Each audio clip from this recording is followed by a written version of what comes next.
एक वीरान गांव है, नाम है भैरवपुर।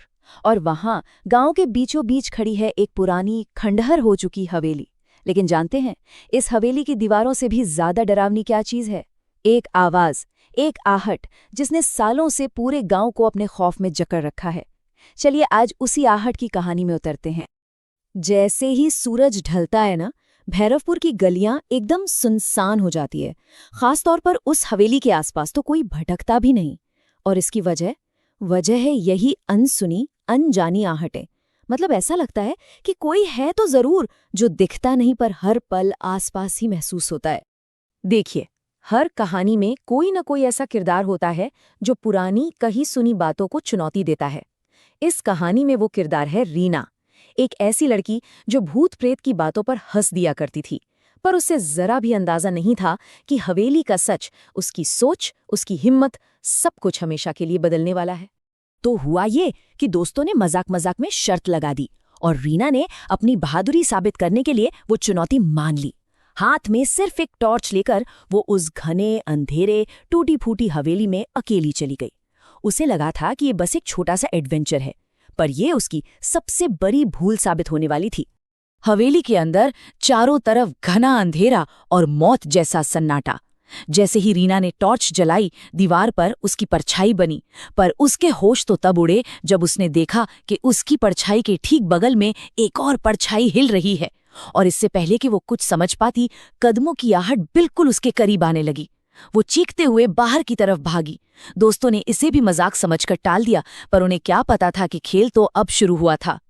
रीना के साथ जो हुआ वो बस एक अकेली घटना नहीं थी। बहुत जल्द भैरवपुर के दूसरे लोगों को भी ये एहसास होने लगा कि हवेली का साया अब सिर्फ हवेली तक ही नहीं, बल्कि पूरे गांव पर मंडरा रहा है। वो आहट अब गांव की गलियों में गूंजने लगी थी। और फिर देखते ही देखते ये डर एक पैटर्न में फैलने लगा। पहले रीना को अपने ही कमरे में वो आहटें सुनाई देने लगीं। फिर गांव का नाई रघु देर रात घर लौट रहा था जब एक भयानक साय ने उसका रास्ता रोक लिया। और तो और अनिरुद्ध, स्कूल मास्टर, जो इन सब बातों को अंधविश्वास कहते थे, उन्हें भी अपने पीछे किसी की मौजूदगी का एहसास हुआ। उस साय ने रघु से सिर्फ इतना ही कहा था, पर ये शब्द उसके जहन में ऐसे बैठे कि उसकी हालत पागलों जैसी हो गई। वो बस एक ही बात दोहराता रहता, आहट मुझे लेने आएगी, आहट मुझे ले जाएगी। और यही वो डरावनी फुसफुसाहट थी जिसने अनिरुद्ध मास्टर के सारे तर्क और विज्ञान को एक झटके में खत्म कर दिया। सोचिए, जब कोई आपके कान में फुसफुसाए और आसपास कोई भी ना हो, तो यकीन न करने के अलावा और क्या चारा बचता है? अब तो डर एक महामारी की तरह फैल चुका था। सविता, पुजारी मोहन, बस ड्राइवर अमर, एक के बाद एक हर कोई उस आहट का शिकार बन रहा था। सबके अनुभव अलग थे, पर खौफ एक ही था। वो अनदेखी ताकत अब पूरे गांव को अपनी गिरफ्त में ले चुकी थी। जब डर बर्दाश्त से बाहर हो गया, तो गांव वालों ने एक फैसला किया कि अब छिपने से काम नहीं चलेगा, इस आहट का सामना तो करना ही होगा। अब सच को बाहर लाना ही पड़ेगा, चाहे वो सच कितना ही भयानक क्यों न हो। और फिर इस मामले की जांच के लिए भेजा गया डीसीपी अरविंद को। अरविंद एक पढ़ा लिखा और प्रैक्टिकल सोच वाला अफसर था। उसके लिए भूत प्रेत की बातें गांव वालों का वहम थी और कुछ नहीं। उसने तय किया कि वो खुद उस हवेली में जाएगा और इस अंधविश्वास का पर्दाफाश करके रहेगा। लेकिन हवेली के अंदर अरविंद का सामना भी उसी सच से हुआ जिससे बाकी लोग हुए थे।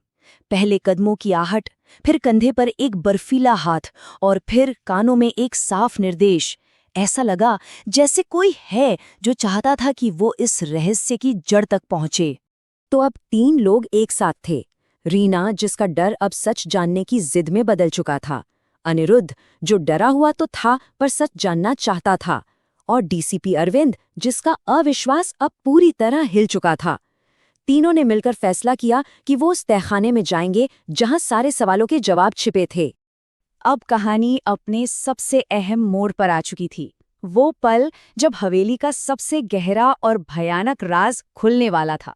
तो चलिए इन तीनों के साथ उस अंधेरे तहखाने में उतरते हैं और देखते हैं कि आखिर इस आहट का स्रोत क्या है। हवेली के पीछे एक पुराना जंग लगा लोहे का दरवाजा था। उसे जैसे ही खोला गया, अंदर से एक सड़ांध भरी बदबू का झोंका आया। सीढ़ियां नीचे गहरे अंधेरे में उतर रही थीं। वो तीनों एक एक कर नीचे उतरे। तहखाना ठंडा था, सीलन भरा और बेहद डरावना। वहां बस एक टूटी हुई खाट के सिवा कुछ नहीं था। और फिर उनकी नजर दीवार पर पड़ी। ताजे खून से एक चेतावनी लिखी थी, मेरा श्राप है, जो सुनेगा उसका अंत होगा। ये उस आत्मा के सामने आने से ठीक पहले की आखिरी चेतावनी थी। तभी तहखाने के कोने से एक धुंधला साया उभरने लगा और सारा राज खुल गया। ये हवेली की मालकिन ललिता की आत्मा थी। 100 साल पहले उसके पति ने दौलत के लालच में उसे इसी तहखाने में जिंदा दफना दिया था। और वो आहट, वो ललिता के आखिरी कदमों और उसकी चीखों की ही गूंज थी जो आज तक भटक रही थी। ललिता की आत्मा ने साफ साफ कह दिया कि उसका श्राप हमेशा रहेगा और जो सच जान गए हैं वो भी अब इससे नहीं बच सकते। अचानक तहखाने की दीवारें कांपने लगी, छत से मिट्टी गिरने लगी। अब वहां से जिंदा भाग निकलने के अलावा और कोई रास्ता नहीं था। वो तीनों किसी तरह अपनी जान बचाकर बाहर निकलने में तो कामयाब हो गए। सबको लगा कि सच सामने आ गया है, आत्मा का सामना हो गया है, तो शायद अब ये श्राप टूट जाएगा। लेकिन क्या वाकई ऐसा हुआ? डीसीपी अरविंद के कहने पर गांव वालों ने मिलकर उस मनहूस हवेली को आग के हवाले कर दिया। उम्मीद थी कि ललिता के अवशेषों के साथ उसका श्राप भी जलकर लाख हो जाएगा। और हुआ भी कुछ ऐसा ही। उस रात सालों बाद भैरवपुर में एक अजीब सी खामोशी थी। कोई आहट नहीं, कोई डर नहीं।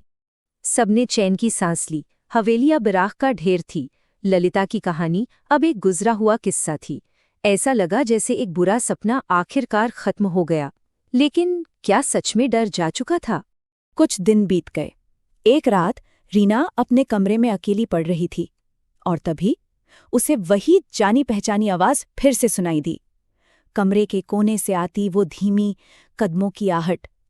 हवेली जल चुकी थी पर आहट जिंदा थी और वो वापस आ चुकी थी। इस बात से एक चीज तो साफ हो गई। भैरवपुर का श्राप किसी इमारत या किसी जगह से नहीं जुड़ा था। वो एक आवाज थी, एक साया जो एक बार किसी का पीछा करना शुरू कर दे तो फिर कभी नहीं छोड़ता। और शायद यही इस कहानी का सबसे खौफनाक पहलू है। वो आहट हमेशा आसपास ही मौजूद रहती है। बस सवाल इतना है कि अगली बार वो किसे और कब सुनाई देगी। क्योंकि डर कभी खत्म नहीं होता, बस कुछ देर के लिए खामोश हो जाता है।